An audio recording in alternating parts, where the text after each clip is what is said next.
Audi's subtly styled, shapely coupe has been with us for a while now. This here is the 2016 Audi A5, but it's been with us since 2007 for the 2008 model year. It's received a few tweaks and adjustments over the years. The front end, the rear end have been lightly updated, some new content, some new engine and transmission offerings, but overall it's been mostly the same. This is kind of the last hurrah for the model before we get an all new one in 2017. So for now, let's dive into the one we have, the 2016. If you like the lines and styling of the Audi A5, you owe a hearty thanks to now retired Volkswagen head of design, Walter de Silva. He penned this car, and he's no longer with the brand, but he had a helping hand in the upcoming 2017 version. In fact, he called the Audi A5 the most beautiful vehicle he ever created for the brand, so that's saying something from a man who knows how to design. This one looks particularly sharp because it's wearing the S-Line competition package. The grille's blacked out, this lower trim bit is blacked out, the wheels are black, the mirror housings are black, the side sills are black. There's a black bit around here on the rear diffuser. There's a lot of black going on, but it looks really great against the white paint. To find the heart of the Audi A5, you simply lift the hood. Underneath it sits a 2-liter inline 4-cylinder turbocharged engine. It's good for 220 horsepower and 258 pound-feet of torque. This version here is paired with an 8-speed Tiptronic automatic gearbox. Now, oddly enough, kind of excitingly, you can actually get the coupe with the 6-speed manual, and it's fantastic, but the 8-speed here does a pretty good job too. If you get the convertible, there's no manual for you. So get the coupe, get the stick if that's what you want, but this isn't a sporty sports car, it's more of a luxury grand tourer, so the 8-speed is going to be fine for a lot of people as well. Now, you can also jump all the way up to the S5, and that swaps the 2-liter for a 3-liter supercharged V6 engine, and it gives you 333 horsepower. Granted, your starting price now starts $13,000 higher.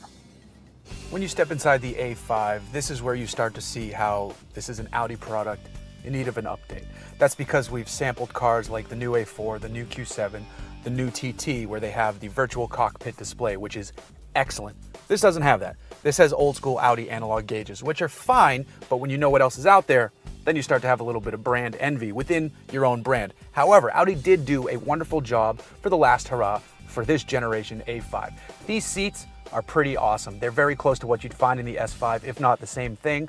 The S5 might have a little bit more bolstering, but these Alcantara line center inserts on the seats with the S-Line badging look fantastic. Because this is the S-Line competition package-equipped car, you also get this 3-prong flat bottom steering wheel, which looks and feels super sporty. There's these big shift paddles behind it. I like that the center stack is canted a little bit towards the driver, so it gives you more of a cockpit feeling, which is a cliche thing to say, but it's true here. It's an actual design element, and it makes sense. It is very drab in here, though, which is something Audi's pretty good at. It's just black on black on black, different types of matte black and piano black. But again, it's a sporty car, so darkness rules the sporty world, I guess. But regardless, it's good. It's good enough for a car that's on its way out. We're really excited to see the next A5 with all of the modern Audi bits and bobs. This does have a nice Bang & Olufsen sound system though, so you're getting good value for money here, relatively speaking. Now, despite the obvious fact that I'd much rather be in an S5, the A5 isn't too bad. It makes really good use of its 220 horsepower. That's aided by the fact that Audi has fitted it with its Drive Select system. You put it in auto mode, it handles things automatically. You put it in comfort mode, it eases things up a bit. Sport livens up the transmission, feels like you get a little bit better throttle response. There's an individual mode where you can fine-tune a few elements as well. But if I mat the throttle, it gets up and goes. Now, this isn't an S5, so that's not bad acceleration at all. Now, like I said earlier, this is definitely not a sports car. It's a porky car, maybe. It's 3,700 pounds.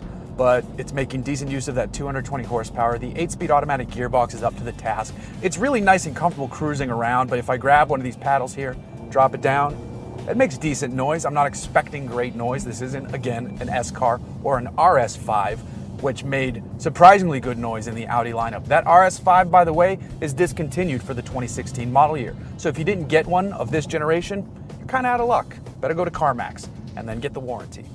Now, there's some good competition out there for this car. You've got the BMW 4 Series, you've got the C-Class Coupe, you've got the Lexus RC, which now competes here. Cadillac has its ATS. There's a number of cars out there. You can even look at the Infiniti Q60. So you've got good choices. The Audi A5 competes rather nicely, even in its dated form here. Now, the BMW 4 Series is significantly quicker. 0 to 60 on this one is about just over 6 seconds. Audi quotes 6.1. The BMW is probably a full second faster to 60, and that's significant. The Lexus RC, not the RCF, is about as fast as this car, so you're not giving up a ton. This is competitive in its class. It's not crazy off the line, but Audis are never really like that until you get up into the manic, insane versions of their cars, like an RS7 Performance, stuff like that. So for its intended market, it does the job rather nicely. Now the Mercedes might be the nicest of the bunch. The Cadillac ATS on its new Alpha platform chassis is possibly the most entertaining one to drive. But the Audi A5 seems to sit firmly in the middle. Maybe I'd give it a slight edge towards those who favor styling, because this isn't outrageous, yet it still managed to be very good looking. Now, how much are you gonna spend? Well, the base price of an Audi A5 is just over $40,000. This one, as tested, is pretty darn loaded, so this one is $52,000. I still feel like that's all right value for money within this segment. It's a ton of money, there's no question about that. That's not what I'm saying. But relatively speaking, pricing it out against the competition, it's right there. If you want to play in this segment, that's how much the cars cost. It's not great, but that's how much they cost. Now, when you're a taller gentleman or a wider gentleman, one of the things you're curious about is how you're going to fit in the car. This is a German car. Germans are big people, so you're probably going to fit fine. I don't even think I have the seat all the way back. Yep, look, I can keep going. I can actually, wow, this is really far. I don't need all that leg room, and I'm 6'3". I'm 220 pounds.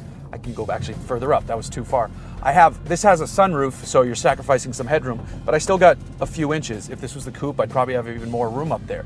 So if you're bigger or taller or big and taller, you'll be fine in here. If you're smaller, well, whatever, you'll be fine too. So we have a car that's been around for a while, yet still looks good styling-wise. We have a car that has another version of itself, the newer version, on the horizon, but this one still represents a decent deal within the segment. If I were you and I were shopping for this car personally, I'd wait for the new one. However, if you're looking to save a buck, the 16 is probably going to be discounted as the 17 comes and dealers need to make way on their lots. Either way, you're getting a good car. Wait for the new A5 hotness or settle for the current gen A5 goodness. It's up to you. Either way, you haven't made a bad choice. Psst, but I'd wait for the new one.